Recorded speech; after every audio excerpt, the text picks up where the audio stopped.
तो उसने अपने देश के एक शहर में जिसका नाम है ताशकंद, वहां बुलाया भारत और पाकिस्तान को, समझौता करवाया।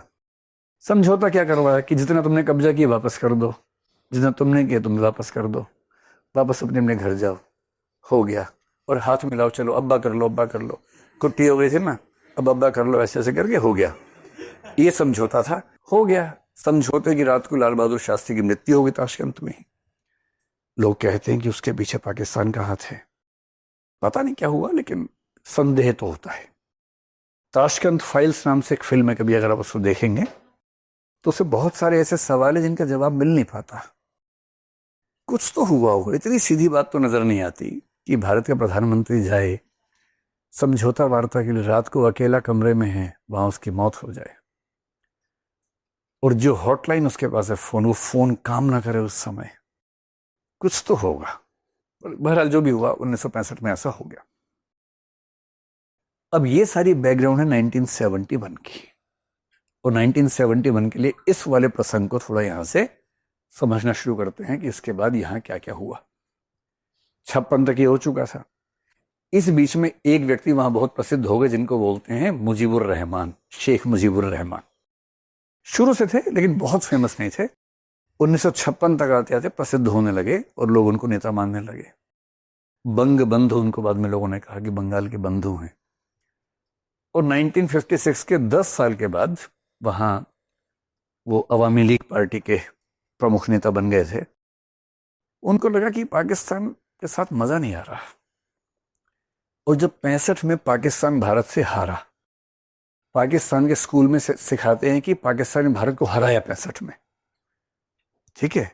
इसे सिंपल तरीका है कि इंडिपेंडेंट सोर्स पे जाइए इंटरनेट पे, ग्रोक से, चैट जीपीटी से पूछिए कि on the basis of facts please let me know who one in 1965। फिर बहुत डिटेल्स मिलती हैं और ये क्लियरली दिखता है कि अंत में समझौता हुआ, लेकिन भारत थोड़ा सा बेहतर स्थिति में था। जैसे मैंने आपको बताया कि हमारे पास करीब 1800-1900 स्क्वायर किलोमीटर का एरिया कब्जे में आ गया था, उनके पास 500-600 स्क्वायर किलोमीटर था। तो फैक्ट्स के बेस पे मैं कह सकते हैं कि भारत बेहतर स्थिति में उनसे था उस समय। पाकिस्तान कमजोर है। अयूब जो हैं वहां के तानाशाह, इस समय एक चपत पड़ी है ठीक से उनको। दुनिया भर ने गालियां दी हैं। अमेरिका और इंग्लैंड जिनके भरोसे चल रहे थे, उन्होंने एम्बार्गो लगा दिया था, हथियार देंगे ही नहीं तुमको। यूएसएसआर ने डांटा था ठीक तरीके से। अब ये शांत हैं। इनके मन में कि कुछ तो इज्जत बढ़ाने के लिए मिले। पर तब तक शेख मुजीब ने कहा कि भैया ऐसा है, हमारी आपसे 6 डिमांड्स हैं। पाकिस्तान के हुक्मरानों से 6 डिमांड्स हैं हमारी, वो हमको पूरा कर दो तो हम आपके साथ रहेंगे। इसने कहा तुम्हारी भाषा वाली बात मान तो ली, काहे परेशान हो। जबकि अयूब खान का मन ये था कि वो बांग्ला को हटा दें, उर्दू को ही चलाएं, पर उनकी हिम्मत पड़ी नहीं जब देखा कि मामला बिगड़ रहा है। इतने में शेख मुजीब कह रहे कि 6 डिमांड्स हैं। वो 6 डिमांड्स ऐसी हैं कि दुनिया में कोई देश नहीं मान सकता उनको, पर डिमांड्स है तो हैं। क्या डिमांड्स हैं? एक डिमांड ये है कि हमारे इलाके का नाम बांग्लादेश करो। अब एक देश के अंदर दूसरा देश कैसे हो? महाराष्ट्र में आई थी एक राष्ट्र भारत, उसके अंदर महाराष्ट्र। जब नाम रखा गया तो डिबेट हुई उस समय कि नाम का भी तो महत्व पड़ता है ना, कि नाम से क्या सिंबल क्या बनता है उससे। तो कह रहे हैं कि हमारा नाम कर दो बांग्लादेश, और फिर क्या कह रहे हैं, करेंसी अलग अलग करो, तुम्हारी करेंसी अलग, हमारी करेंसी अलग, मुद्रा भी अलग होगी। तीसरा कह रहे हैं कि सेंटर के पास केवल 2 सब्जेक्ट्स रहेंगे, एक डिफेंस, एक इंटरनेशनल रिलेशंस। डिफेंस और इंटरनेशनल रिलेशन छोड़ के सारा का सारा बांग्लादेश वाले इलाके के पास अपना हिस्सा रहेगा, आप उसमें इंटरवीन नहीं करेंगे। जो टैक्सेशन वाला मामला है पूरी तरह से इंडिपेंडेंट हमें दो, क्योंकि तथ्य ये बता रहे थे कि बांग्लादेश के इलाके में रहते थे 2/3 पाकिस्तानी लोग, 1/3 वहां पश्चिम में थे। और जो रिसोर्सेज का बंटवारा था उसमें 1/3 मिलता था बांग्लादेश के इलाके को, 2/3 वहां मिल रहा था। तो बोले भैया जितना तुम कमाते हो तुम खर्च कर लेना, जितना हम कमाते हैं हम खर्च कर लेंगे। इनके पास कमाई के सोर्सेज ज्यादा थे।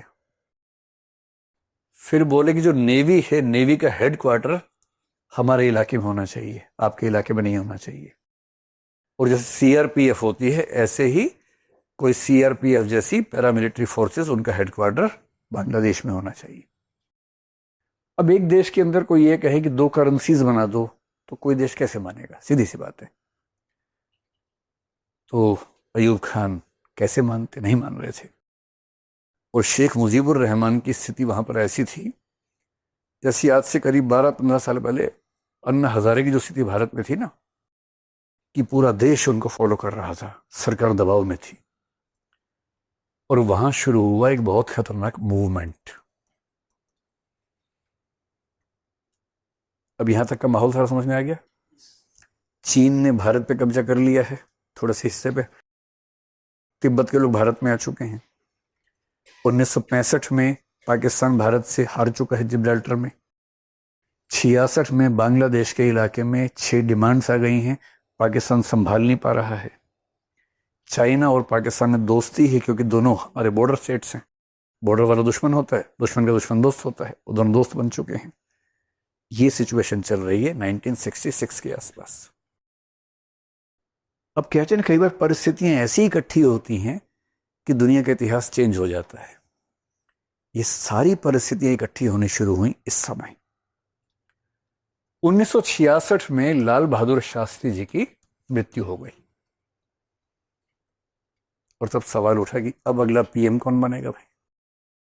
तो कांग्रेस के अंदर कई लोगों ने कहा कि मोरारजी देसाई बनेंगे, लेकिन कामराज जैसे कुछ नेताओं ने ये सोच के कि मोरारजी को कंट्रोल करना मुश्किल होगा, किसी ऐसे व्यक्ति को बनाओ जो हमारी बातें मान ले। तो सबने मिलके एक गूंगी गुड़िया को ढूंढा कि ये गूंगी सी बच्ची है, प्यारी सी बच्ची है, इससे जो बोलेंगे कर लेगी। तो कहा कि इसको बनाओ पीएम। उस गूंगी गुड़िया का असली नाम क्या था? इंदिरा गांधी। उस समय मुहावरा था गूंगी गुड़िया, और ये जब आप भारतीय राजनीति का इतिहास पढ़ेंगे उसमें गूंगी गुड़िया मुहावरा चलता है। तो 66 में उनको बनाया पीएम, ये सोच के कि ये तो बच्ची है, जो बोलेंगे कर देगी, तो हमारे हाथों में रहेगी। 67 में इलेक्शन होना था, अगला हुआ। कांग्रेस जीती, लेकिन बहुमत बहुत अच्छा नहीं मिला, ठीक ठाक सा मिला, टूटा फूटा सा मिला। ऐसा बहुमत कि इंदिरा गांधी प्रधानमंत्री बन जाएगी, लेकिन चल नहीं पाएगी आराम से। और अंत में मोरारजी देसाई को डेप्यूटी प्राइम मिनिस्टर बनाना पड़ा, वित्त मंत्री बनाना पड़ा। इतनी खाई हो गई कि 1969 में उनको अपनी पार्टी के 2 हिस्से करने पड़े, और अपनी पार्टी को चलाने के लिए सपोर्ट लेनी पड़ी। एक डीएम के नाम की पार्टी आप सुनते होंगे, एक सीपीएम सुनते होंगे, इन सबसे सपोर्ट लेनी पड़ी। किसी तरह से सरकार चल रही है खींच खींच के, मजा नहीं आ रहा है। कोई बड़ा फैसला करना चाह रही है, कर नहीं पा रही है। 67 में सुप्रीम कोर्ट ने एक बहुत बड़ा फैसला गोलकनाथ दिया। इंदिरा गांधी के पास इतनी शक्ति भी नहीं है कि उसको रिवर्ट कर सके, कुछ रिस्पॉन्ड कर सके, क्योंकि शक्ति नहीं है, बहुमत नहीं है। नाराज होकर उन्होंने कहा कि हम 1971 में करवाएंगे इलेक्शन, शुरुआत में ही, 4 साल में ही, 5 साल में नहीं। प्रधानमंत्री को शक्ति है ना कि वो पहले इलेक्शन करवा सकता है, फिर इलेक्शन करवाएंगे। और नारा दिए गरीबी हटाओ। 1 से 10 मार्च 1971 की बात है। इंदिरा जी ने कहा देखो भाई, मैं बहुत थक गई हूं, या तो मुझे बहुमत ठीक से दे दो ताकि मैं देश चला सकूं, या मुझे हराओ, खत्म करो, ऐसे झेला नहीं जाता मुझसे। देश के लोगों को लगा बच्ची कुछ मांग रही है, इसके पापा पीएम रहे इतने साल तक, ये बच्ची इतनी मेहनत कर रही है, तो हमारा फर्ज बनता है कि इस बच्ची को सपोर्ट करें। ऐसा भर भर के सपोर्ट किया। 352 सीटें लोकसभा में आ गई, वही 518 में से। इतना बहुमत आ गया, और ये बात है 15 मार्च के आसपास सरकार बन गई है इनकी। अब देखिए सिचुएशन देखिए, 1971 के मार्च महीने की एकदम शुरुआत में इंदिरा गांधी पूरी ताकत वाली प्रधानमंत्री बन चुकी है। यहां तक समझ में आ गया? अब थोड़ा सा आ जाइए ईस्ट पाकिस्तान की तरफ। 66 में आंदोलन शुरू हुआ था, चलता जा रहा है, लोग मरते जा रहे हैं, आंदोलन बढ़ता जा रहा है। और तब लोग कह रहे हैं कि अब 1970 के दिसंबर में जो इलेक्शंस होंगे, उन इलेक्शंस में हम दिखा देंगे पाकिस्तान को, मतलब उधर वाले पाकिस्तान को। 1969 में अयूब खान हट गए हैं और उन्हीं का एक चेला याहिया खान दूसरा तानाशाह बन चुका है। वो भी सैनिक है, सेनापति है, शासक है, याहिया खान। 70 के दिसंबर में इलेक्शन है। टोटल सीट्स 300 के आसपास हैं, जिनमें से 160 सीटें हैं लगभग ईस्ट पाकिस्तान में और बाकी 130-40 के बीच में थी वेस्ट पाकिस्तान में। वेस्ट पाकिस्तान में पार्टियां बटी हुई हैं। पीपीपी है, यानी पाकिस्तान पीपल्स पार्टी है, पाकिस्तान मुस्लिम लीग है, और पार्टियां बटी हुई हैं। पाकिस्तान मुस्लिम लीग का मतलब नवाज शरीफ जिसमें आजकल है। पीपीपी यानी जो भुट्टो वाली पार्टी है। शाहनवाज भुट्टो के पुत्र कौन हुए? जुल्फिकार अली भुट्टो। उनकी पुत्री कौन हुई? बेनजीर भुट्टो। उनके पुत्र कौन हुए? बिलावल भुट्टो, जो आजकल चल रहे हैं। नेहरू जी, इंदिरा जी, राजीव जी, राहुल जी। तो दोनों देशों में जो पहले पहले शुरुआत के लोग थे, उनकी पीढ़ियां राजनीति में आज तक हैं। कुछ लोग मजाक में कहते हैं कि लोकतंत्र के अंदर राजतंत्र के बीच छिपे हुए हैं, हमें राजा की औलाद ही राजा बनने के लायक लगती है। ये हमारे संस्कारों में है, हमारे उनके कुछ मात्रा में बाहर भी है। जॉर्ज बुश का बेटा जॉर्ज बुश अमेरिका में भी तो हुआ ही था, पर थोड़ा अंतर इन दोनों बातों में, कभी और बात करेंगे। 1970 दिसंबर में इलेक्शन हुआ। ईस्ट पाकिस्तान की पूरी आबादी मुजीबुर रहमान के साथ खड़ी है। वेस्ट पाकिस्तान में बंटवारा है लोगों में। और जब रिजल्ट आया तो अवामी लीग किसकी पार्टी है? मुजीबुर रहमान। 300 में से 160 प्लस सीटें आ गई, यानी कि ईस्ट पाकिस्तान की लगभग सारी सीटें इनके पास हैं। और नंबर 2 पे जो पार्टी है वो है पीपीपी, जिसके पास केवल 81 सीट्स हैं।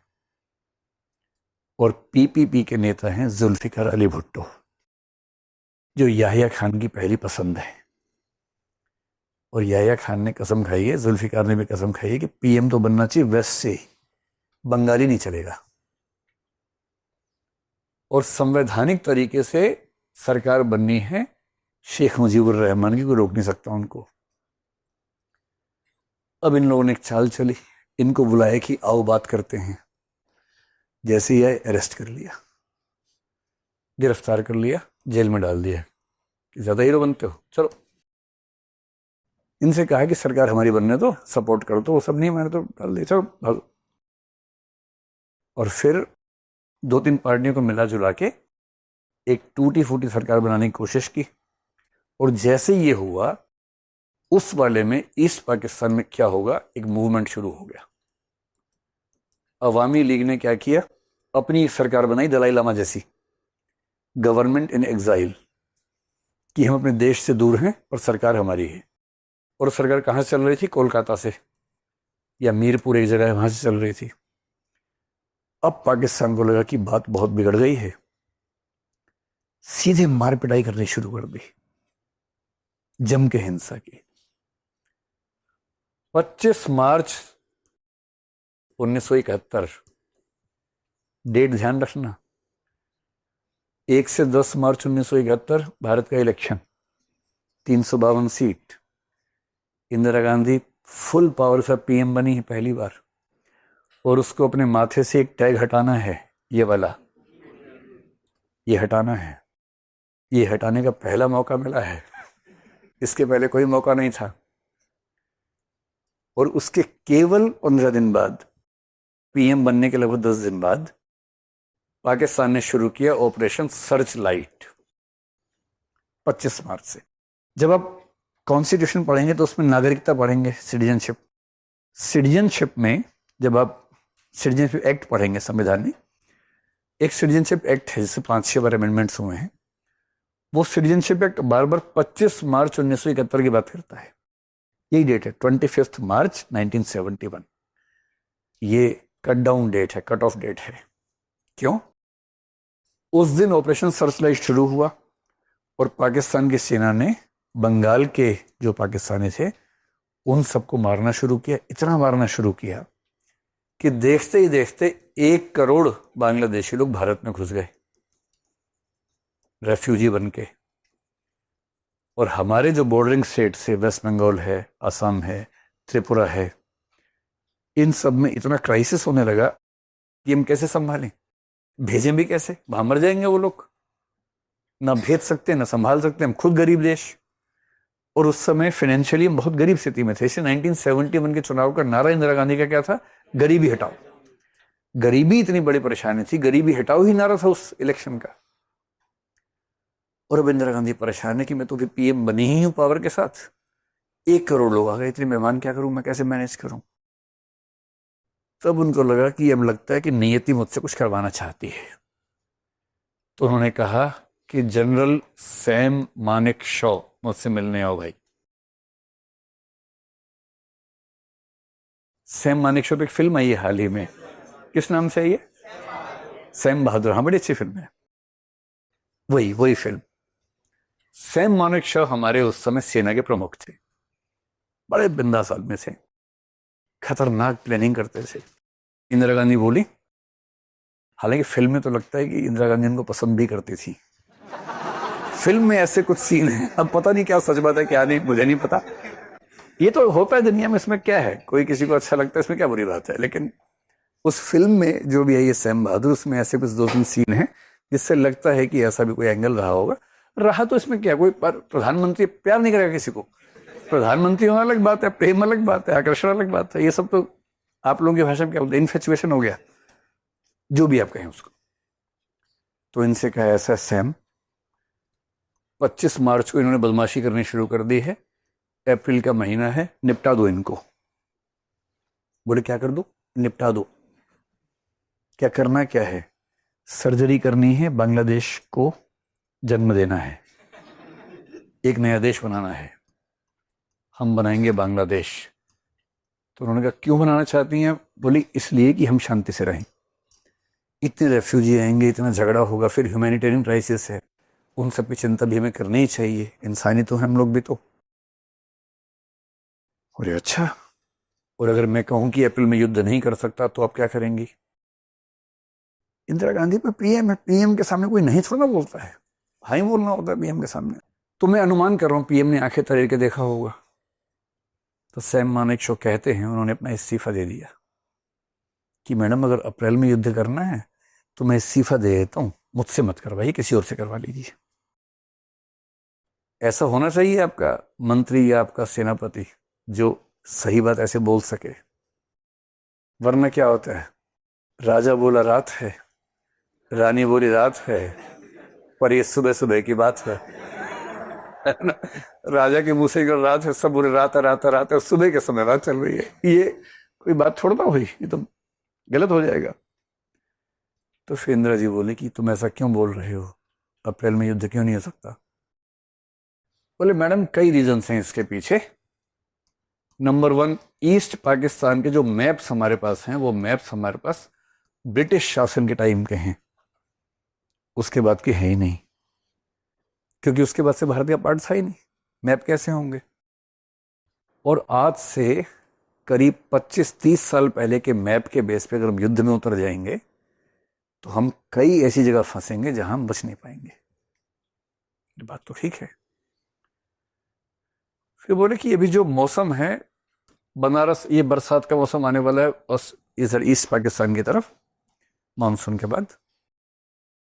बरसात के समय हम नुकसान में रहेंगे क्योंकि हमारे टैंक, हमारी सेना की मूवमेंट हो नहीं पाएगी, और फायदा उनको मिलेगा जो पहले से वहां पर है। पूरी बात तो ठीक है। फिर बोले कि अभी गर्मियां चल रही हैं, और गर्मियों में क्या होता है कि हिमालय की बर्फ पिघल जाती है। अगर चाइना बीच में कूदना चाहेगा तो बर्फ पिघली होगी, उसकी सेना आराम से आ जाएगी। इधर से पाकिस्तान का जो नॉर्थ वाला पार्ट है, वेस्ट पाकिस्तान का नॉर्दर्न पार्ट ऊपर वाला, वहां से भी सेना आ सकती है, कश्मीर पे हमला कर सकती है। सर्दियां होंगी, बर्फ जमी होगी, उनके लिए आना बहुत मुश्किल हो जाएगा। तो समर में हमला नहीं करना है। चौथी बात, जो हमारे टैंक हैं, क्योंकि लंबे समय से युद्ध हुआ नहीं, जो उस तरफ हमारा सारा सामान है, उन सब की रिपेयर, रिफिटिंग करनी होगी, यहां से बहुत सारा सामान वहां लेके जाना होगा, इस सब में टाइम लगेगा। 15 नवंबर के बाद का टाइम दे दीजिए। 15 नवंबर तक रेन के बाद सारा इलाका सूख जाएगा, तब तक हम तैयारी कर लेते हैं। उसके बाद आप जिस दिन कहेंगे आपको जो रिजल्ट चाहिए हम ला के दे देंगे। तो इंदिरा जी बोले ठीक है। वैसे तो अप्रैल से नवंबर तक वेट करना, 7 महीने वेट करना मजाक तो नहीं है। वो भी नए नए पीएम बने थे, अभी उनका उत्साह बहुत ज्यादा था। पर ठीक है, जब कोई इतना ठीक से समझाएगा तो कोई क्यों मना करेगा। तय हुआ यही करते हैं। फिर इंदिरा जी ने और रिसर्च की, टीम से रिसर्च करवाई और समझ में आया कि 65 में या 62 में अगर हमारे साथ यूएसएसआर या यूएस से एक देश होता तो चीन की इतनी हिम्मत नहीं थी कि हमला कर पाता हम पे। एक गुटनिरपेक्ष आंदोलन ठीक था एक जमाने में, लेकिन इससे आप बच नहीं सकते जब युद्ध होता है। वैसे अच्छा लगता सुनने में कि आप किसी के हिस्सा क्यों बनेंगे भाई, आप इंडिपेंडेंट हो, सुनने में अच्छा लग रहा है। पर आप किसी का हिस्सा नहीं हो, कोई लेके चला गया हिस्सा अपने आप में से। क्या कर लिया आपने उस समय। इंटरनेशनल पॉलिटिक्स आदर्शों से नहीं चलती है, यथार्थ रियलिटी से चलती है। सो रियल पॉलिटिक्स कहते हैं, रियलिज्म कहते हैं उसको। इंदिरा गांधी रियलिस्टिक थी। उन्होंने सोचा कि कुछ तो रास्ता निकालना पड़ेगा। अमेरिका से उनकी बनती नहीं थी। अमेरिका में उस समय जो राष्ट्रपति था उसका नाम था रिचर्ड निक्सन, और इनके जो रक्षा मंत्री थे उनका नाम था हेनरी किसिंजर। सबसे खतरनाक रक्षा मंत्री आज तक के अमेरिका के हुए हैं हेनरी किसिंजर। रिचर्ड निक्सन राष्ट्रपति थे। दोनों को इंदिरा गांधी से नफरत थी, ठीक ठाक नफरत थी। और ये क्लियर था कि इंदिरा गांधी की इनसे तो नहीं बनेगी, क्योंकि पाकिस्तान वैसे भी उनके साथ मिला ही हुआ था, सीटों में था, सेंटों में था, मिला ही हुआ था, तो कोई बात ही नहीं थी। इंदिरा गांधी ने सोचा कि इनको बाद में देखूंगी, और उसके पहले वो चली गई अगस्त के महीने में और यूएसएसआर से उन्होंने बात की और 25 साल के लिए एक ट्रीटी की, जिस ट्रीटी में लिखा हुआ था कि किसी भी युद्ध की स्थिति में सोवियत संघ हमारे साथ खड़ा हुआ, एकदम साफ। अब किंतु परंतु नहीं कि कोई प्रपोज किया जा रहा है दूसरा कह रहा सोच के बताऊंगा, नहीं। प्रपोजल एक्सेप्टेड, साइन हो गया है, बुके का आदान प्रदान हो गया है। You are my valentine, I am your valentine, ये सब हो गया, इन राइटिंग हो गया है, निकाहनामा हो गया है कि 25 साल तक हम एक संधि में हैं। और इस संधि का बेसिक मतलब यह है कि अब किसने भारत को टच किया तो यूएसएसआर उसको देखेगा। स्कूल में नहीं होता कि मेरा भैया 12वीं क्लास में पढ़ता है, मुझे टच किया तो भैया आएगा, ध्यान रखना। तो वैसे वाला मामला तो अगस्त में ही हो गया। फिर भी इंदिरा गांधी ने क्या कि अरब कंट्रीज से मिली जाके, सऊदी अरब से, यूएई से, सबसे बात की। जो हमारी नेबरिंग कंट्रीज हैं, नेपाल से, भूटान से, श्रीलंका से, सबसे बात की। सबको हिंट कर दिया भाई देखो करोड़ों लोग परेशान हो रहे हैं, इनकी बदतमीजी से कुछ करना पड़ेगा। सबने कहा हाँ आप ठीक कह रही हैं, हम आपके साथ हैं, चिंता मत कीजिए, हम विरोध नहीं करेंगे। किसी ने का विरोध नहीं करेंगे, किसी ने का साथ देंगे, किसी ने का डिप्लोमेटिक साथ देंगे, सेना नहीं भेजेंगे। अलग अलग तरीके से सपोर्ट सबने किया। जो नेम कंट्रीज थी उन सबसे बात की, यूगोस्लाविया से बात की, इजिप्ट से बात की, उन सबको समझाया। जब सारा माहौल बन गया, नवंबर आ गया, अब तो ये था कि आज या कल, तब गई अमेरिका नवंबर में इन भाई साहब से मिलने और इन भाई साहब से मिलने। रिचर्ड निक्सन, हेनरी किसिंजर एक कमरे में बैठे हैं, इंदिरा गांधी गई हैं, बातें हुई। पहले से दोनों को पता कुछ नहीं होने वाला है, बस दुनिया के इतिहास में लिखा जाए कि हमने आपसे बात की थी। बाद में ये ना कहना कि हमने बात नहीं की थी। बात की, बताया रिफ्यूजी से क्राइसिस क्या है, बहुत दिक्कत है, हमें कुछ स्टेप लेना होगा, आपकी सपोर्ट चाहते हैं।